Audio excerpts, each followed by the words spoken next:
Auto Focus for Thursday from the Kickback Jacks on Battleground Avenue. Good to have you back with us for this Thursday. Talking some high school football again, back in the regular rotation, regular routine. Got Joe Sirera with us, news and record. And first of all, let's pay our respects to Mike Hogwood, who passed away on Wednesday. And then we lost Burt Reynolds today. I mean, Burt Reynolds was an actor, but also that movie The Longest Yard. He was a football player at Florida State. I think he was a receiver. They always touted him as a quarterback.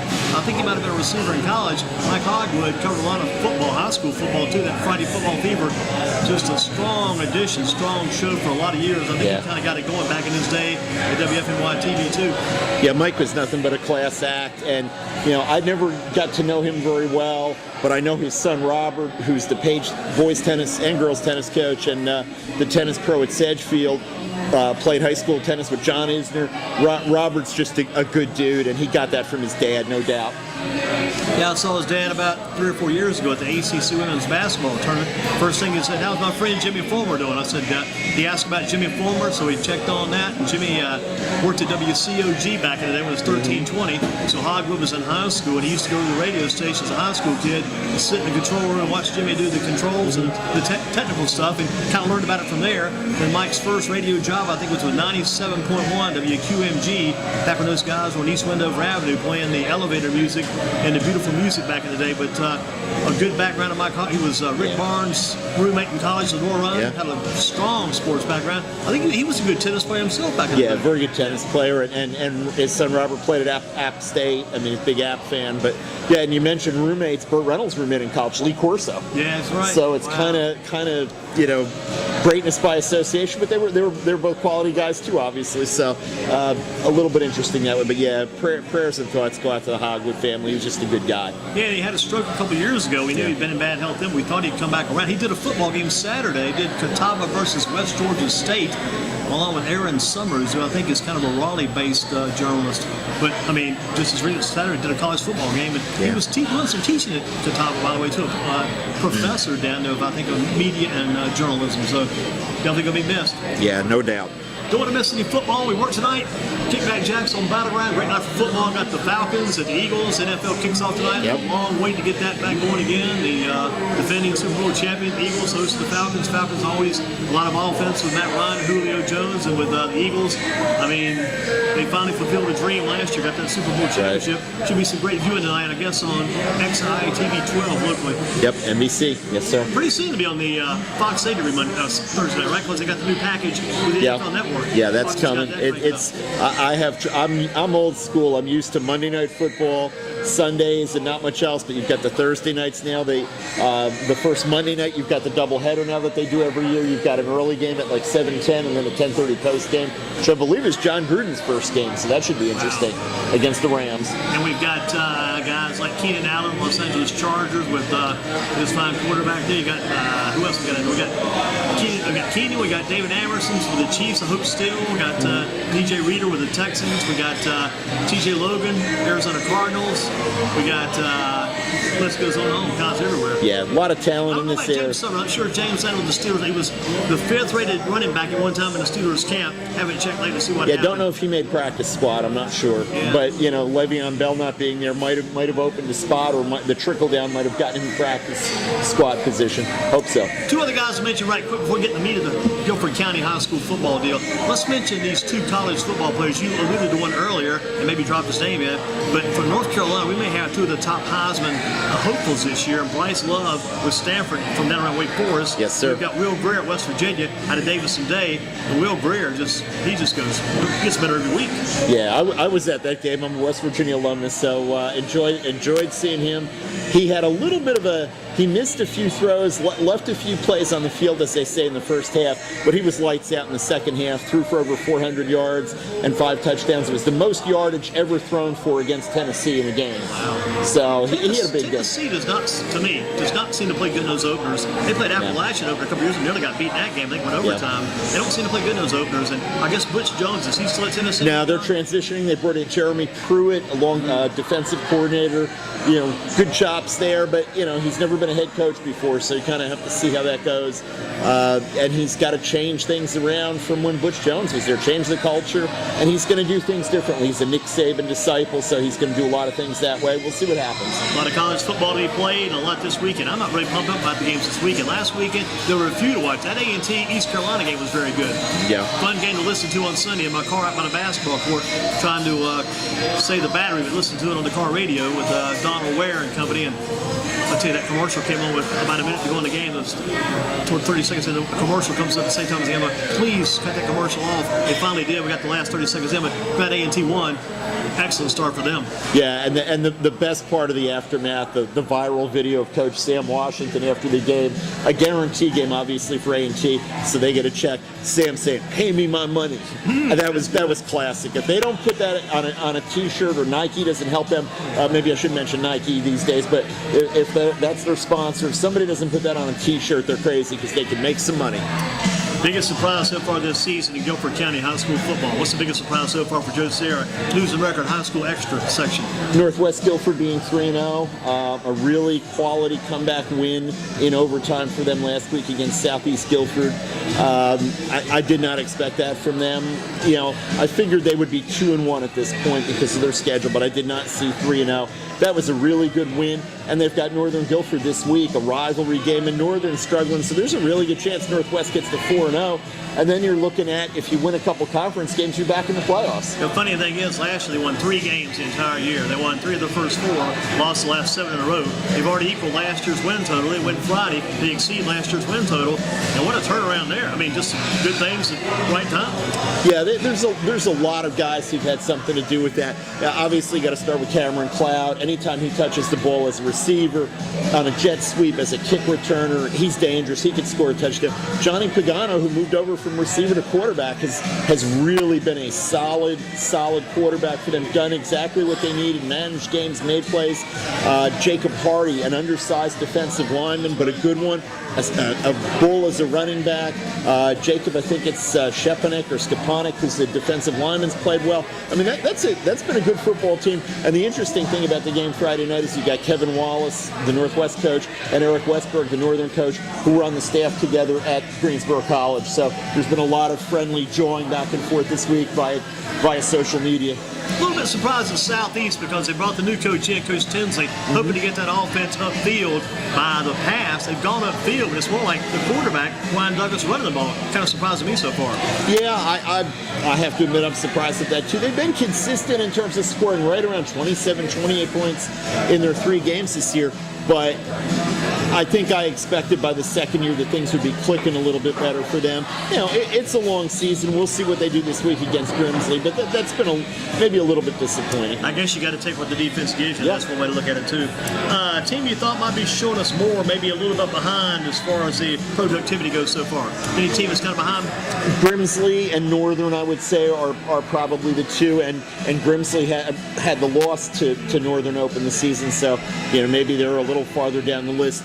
3rd year for Coach Darryl Brown. He's trying to change the culture there. He's trying to get a winning mentality there. They need, you said it before we went on the air, they need a close win.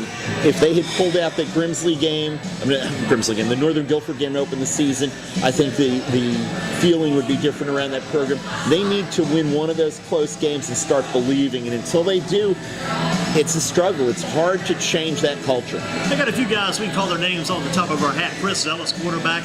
Juan Northern, running back. There's got to be another kid's name in there, too, a 3rd guy. We just drop his name right quick. You get a few of those names, you're good. You need about 5 or 6 of those names until they make it click, I guess. Well, and you've got to be able to do it up front, too. And they've had the strength and conditioning program has been developing over the last couple of years since Coach Brown has been there. They didn't really have one before that. That takes time to build your kids up. And when the young kids who've been in that from their freshman year, from 9th grade on, start to hit varsity and mature, that's when it really pays off. And they're not quite there yet. They're starting to get some of those kids breaking through, but they don't have a whole team of those kids yet. Good sidebar to eat on, too, because you've got Coach Corio now in Southeast with their coach's defensive coach, I believe, former head coach of Grimsley. Yeah, he's the coordinator at Southeast, yeah. He's coming Friday night. See some of those matchups from days past. Yeah, I mean, the kids, the times I saw them practice during the summer. The kids really seem to be buying into what he's doing with that defense. He's enthusiastic. He really cares about the kids. He's got head coaching experience. That was a great hire for Southeast, I think. Tell us this, Joe Sirera, News and Record High School Extra section. Why was Page able to beat Dudley last Friday night? Dudley couldn't stretch the field vertically. They couldn't complete downfield passes. The few that Richard Quad-Monroe connected on, it seemed like they were plays where they were already behind the sticks. They were 3rd and 14, 3rd and 15, and he'd get 10 or he'd get 11. Alston Hooker missed some open guys. Coach Stephen Davis afterward talked about they had guys running open a few times and missed them. And Page loves to pressure anyway to get guys upfield. And if you let 8 or 9 Page defenders get into the box and get upfield on you because they know you're not going to be able to hit a downfield pass, you're in trouble. Last year, Gerald Simpson was not the most efficient passer for Dudley, but 2 or 3 times a game he could hit the deep ball. That was his best throw. They don't really have that this year, and having Michael Wyman out didn't help. Yeah, I'd like to see what he can really do. I mean, I hate to say that because we've been waiting this guy now for 3 or 4 years. Yeah. Michael to get healthy, get lineup, and show us what he can do week to week. Yeah. So if he ever gets going, based upon the great camps and the workouts he's had this summer, he should really take off. Yeah, the ankle's been a problem with him, and they were missing Geronte Davis too, who's a great linebacker for them. But that's kind of a wash because Page didn't have Alex Angus. So That's why Page doing better. Yeah, I mean the Page defense is the story of that team. I mean they struggled a little bit in the opener. Stephen Scott and the kid who got the pick for the touchdown, all those guys, because in the second half, Page wore them down. It seemed like Page might have been a little bit better condition than the big Dudley kids.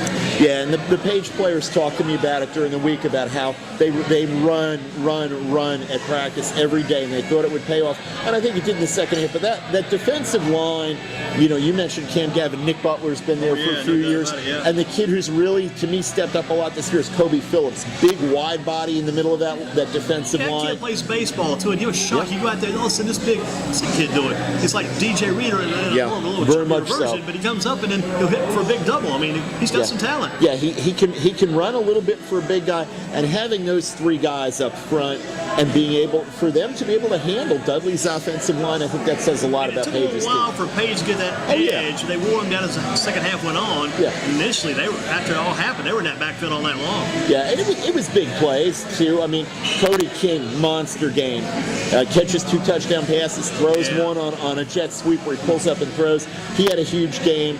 Javondre Page has just done whatever they've needed him to do this season, and since he's been their starting quarterback. So they're rolling right now. To me, they're clearly the best team in Guilford County. I don't think there's any doubt about that. You talked about it early. Give us a bit more on this. How did Northwest get that win over Southeast in overtime? How did Northwest pull that off? What do you think was the directive to get that win? How did you get that done? I think, from what I've heard, I was not at the game, Southeast may have gotten a little conservative when they were up, and Northwest just kept coming and just kept coming back and fighting back and got it into overtime. And if you can get it into overtime and you're the home team, you've got a real shot, because that crowd is going to make a lot of noise when the other team's got the ball at that end of the field. And that was just a great win for them. How about Eastern Guilford at Page this week? How does Eastern Guilford win that game and move to 3-0 last season? Page over Eastern Guilford 19-16. Thomas Murray versus Colin Smith. Smith's back this year.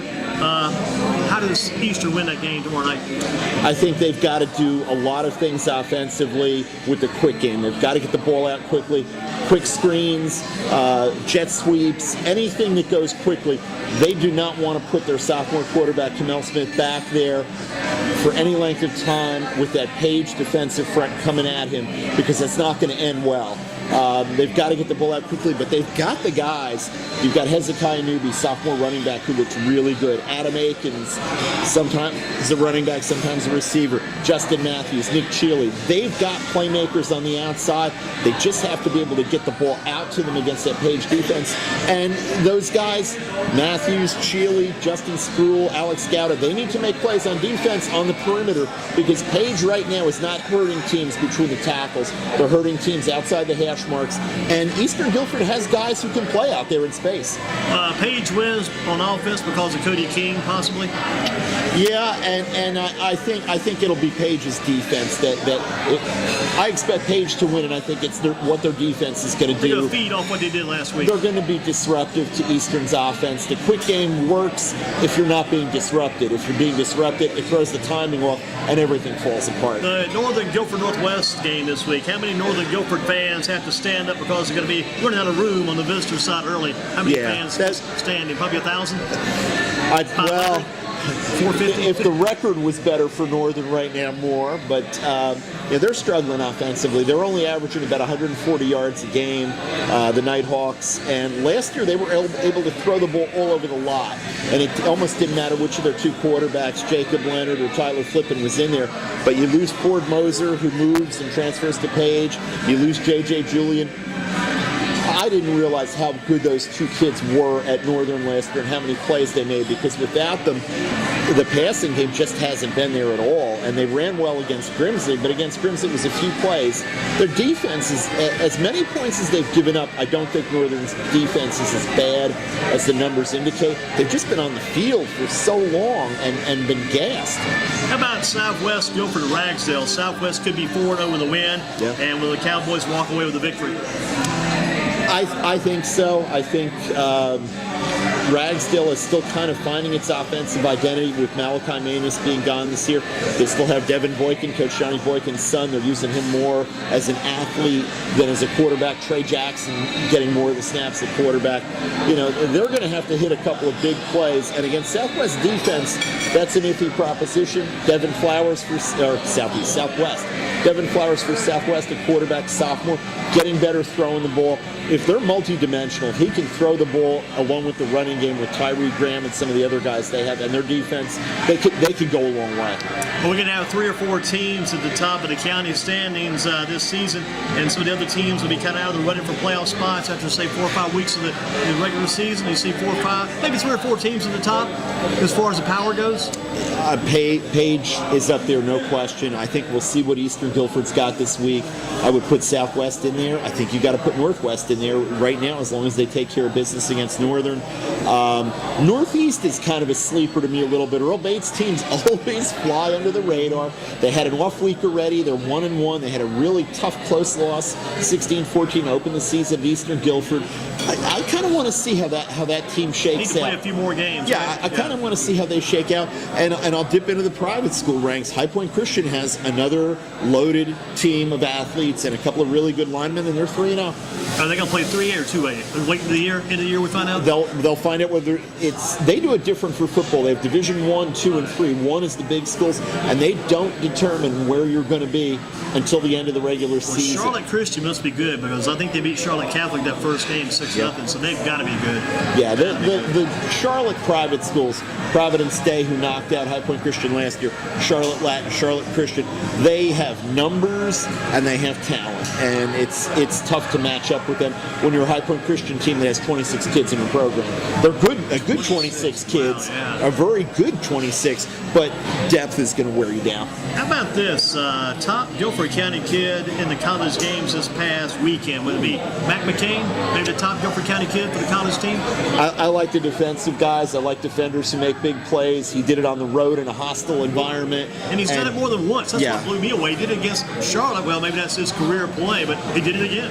Yeah, there were some people questioning whether East Carolina had looked at any film at all to know, maybe you might not want to throw at Mac McCain, because he's certainly proven himself at that level. And, the more he does at that level, the more you think he's going to get a shot at the next level. And Trey Turner got some good plugs. Still think 26-yard reception from Virginia Tech, big play. He made a great play on a back shoulder throw where he had to come back that got Virginia Tech out of really deep trouble down near their goal line. It was a very athletic play. It was the kind of stuff that when he was healthy we saw from Trey Turner at Northwest. No surprise there. It's great to see him healthy. Let's back up one step and go back to Guilford County one more time, the high school teams. You gave us your top 5 quarterbacks to begin the year. How about the top 5 quarterbacks right now? Well, you've got to start with Javondre Page. Absolutely. I mean, there's no question about that. And after that, I think we may have a new number 2. After that, it's been kind of wide open. Right now, I'd say Johnny Pagano. That's who I got down. Ryan Douglas. More as a runner than a passer. And the two kids at Northern haven't had the receivers, Jacob Leonard and Tyler Flippin. Although Tyler Flippin had a huge game against Grimsley running the ball. Devin Flowers has been solid throwing the ball. The young man Keith McDuffie Jr. at High Point Central has been filling in. John Saunders Jr. transferred to High Point Christian. He's been solid. I'm sure I'm forgetting about somebody, but that's kind of it. Yeah, Christopher Zellis has made some plays, but I want to see more explosive plays from Grimsley, big plays, other than that Ashboro game, before I'm sold on them. If you could ask Cam Newton of the Panthers one question, what would you ask Cam Newton? How are you going to stay upright with all the injuries on your offensive line this year? How quick are you going to get the ball out so you don't get killed out there? You think it could be dangerous for him this season? Well, the position they could probably least afford a lot of injuries at, the offensive line, is where they've been hit. And it doesn't matter how good your quarterback is, how good an athlete Christian McCaffrey is, how good Greg Olson is, how good the receivers are. If you can't block the defenders, it's going to be rough. If you're laying on your back, it's going to be hard to get it done. Yeah, and if you're a running back and you take the handoff and you're already looking at two guys, you're not going to be able to make two guys miss all day. Just good offensive line, coach. Offensive line. The guys keep saying, "Well, I'm supposed to be blocking one guy," but it looks like three guys coming at me, and the coach says, "Hit the guy in the middle." The guy says, "Yeah, hit the guy in the middle." They gotta. It's gonna be tough in that offensive line. Yeah, and there are some good teams in their division. That's a good division. You look at Atlanta, you look at Tampa Bay, you look at New Orleans. To me, that was the toughest division in the NFC and maybe in the league last year. And Tampa Bay's had a few issues with Jameis Winston's suspension and a few other things, but to me, that's still the toughest division in the NFL. What about the Carolina Panthers' record this season? Will they make a deep playoff run? What do you think? What's the record going to be? You think 16 games? What are you going with? 8-8. 8. Wow. So I think that those offensive line issues are really, really going to hurt them. If you can't block people, Cam's going to get frustrated. Guys are going to get banged up. I would be very concerned about that offensive line. The Atlanta Falcons at Philadelphia tonight. How do you like that one? Boy, Philadelphia did not look good in the preseason when I saw them. I don't know how much of that was trying to keep guys healthy and kind of holding things back. I'd give an edge to Atlanta in that one. Atlanta, I think, feels like the way last season ended for them, they have some things to prove, and I think they're gonna start proving that tonight. How about your game Friday night? Where will you be this Friday evening? I will be back at Marion Kirby Stadium for the second week in a row. Eastern Guilford, which is tied with Northwest for number 3 in our HSXtra.com poll. They're going to be visiting number 1 page, and everybody might say, well, Eastern Guilford, they're a county team. Those guys, they never have done anything. Last year, pretty well. Year before, played with the state championship. Played in the state championship. 19-16 game last year. If they could just start that game where they left off last year, continue along, I think we got ourselves a game. And Colin Smith, he's still around. Yeah, I was watching him at practice the other day. I think it was Monday, and he had a couple. Obviously, with the mechanical holder and no pressure and not having to worry about the snap, he banged a couple through from 60 yards. I mean, he's got a tremendous leg. I'll be curious to see where he ends up college-wise. You don't see a lot of high school kids get a full ride offer out of high school. Most schools, they bring him in as a preferred or invited walk-on and earn it, but I think he'll earn a scholarship somewhere. That first game this season we saw at Easter when they beat Northeast. That night he had the 3 field goals, had the game win. Plus he had a 61-yard punt that night too, which was really big. And most of his kickoffs are touchbacks, which is a very underrated thing that your special teams don't have to worry as much about kick coverage, and you're always pinning the other team in not great field position. That's huge. Yeah, I hope NC State will give this kid a look. I mean, it's tough right now because some schools say, well, we've already got the guy we're looking at. Well, you need to look at this guy too. Yeah. That's what I would tell you. I can't believe that he won't get a shot at the next level, and I think with his confidence and mentality and his ability, he'll take advantage of that shot. Colin Smith coming soon to a field near you tomorrow night at Page. Eastern Guilford, big ball game between the Wildcats and Pirates. Joe, excellent job this week. It went quick. Always a pleasure, Andy. Thank you, sir. Excellent. Appreciate it. Hope we can find a way to